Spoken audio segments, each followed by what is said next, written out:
diversité. Donc j'ai opté pour cette vision du monde et donc je me suis dit, je suis pour la diversité.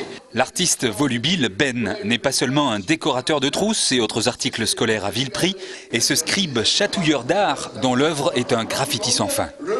Il a une nouvelle lubie en tout cas, communiquer avec nous, Jean de Toulouse, en langue occitane. On ne sait pas qui lui a dit que nous parlions l'occitan en ville, mais peut-être a-t-il pris le métro trop souvent. Fidèle à son style, Ben expose à la galerie Solertis cet hiver. L'artiste m'a dit, je te fais une expo, mais en occitan. J'ai dit, mais ça m'étonne de toi parce que tu es un artiste vendu parisien, qui n'expose que des Parisiens, qui n'expose que de l'art contemporain. L'art contemporain est devenu un ghetto, presque, dans lequel les collectionneurs, les galeries, tout ça travaillaient dans un même réseau. C'est-à-dire que c'était la FIAC, c'était ETLA, les mêmes 15-20 artistes et ceci, cela.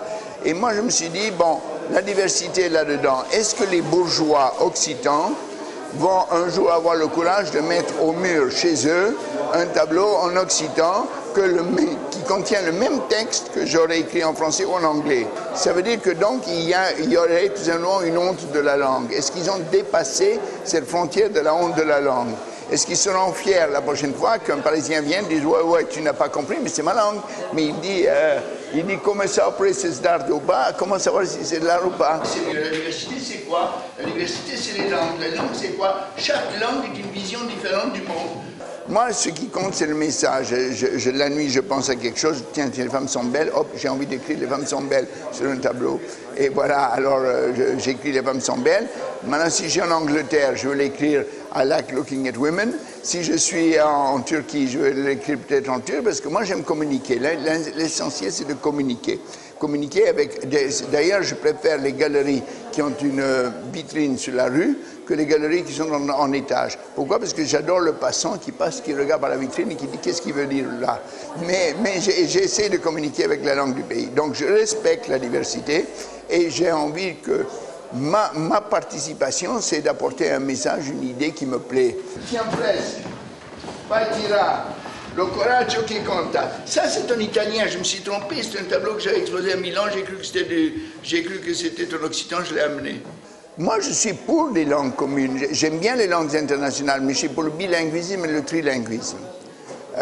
Mais je ne crois pas qu'on doit étouffer une langue, l'interdire, parce que ça rend la personne... par exemple, pour l'échec scolaire, aujourd'hui, dans le monde entier, en France, il y a un problème d'échec scolaire.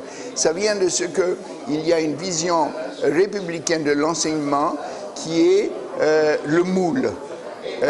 Et on ne lui demande pas à un jeune quelle était ta culture d'origine, sois fier de ce que tu étais et ensuite intègre-toi. Et ensuite, parce que c'est plus pratique, apprendre le français ou l'anglais et apprendre une langue internationale. On essaie de lui enlever son identité et donc il se sent frustré et devient violent. Donc moi je suis pour le rendre à toutes les cultures, à tous les enfants, leur culture maternelle, la fierté de leur culture maternelle et ensuite, parce que c'est logique et c'est pratique, de prendre la langue internationale. Il y a 2 ou 3 langues internationales. Bon, en tout cas, moi, je parle 7 langues. Je suis belle ici, à double sens.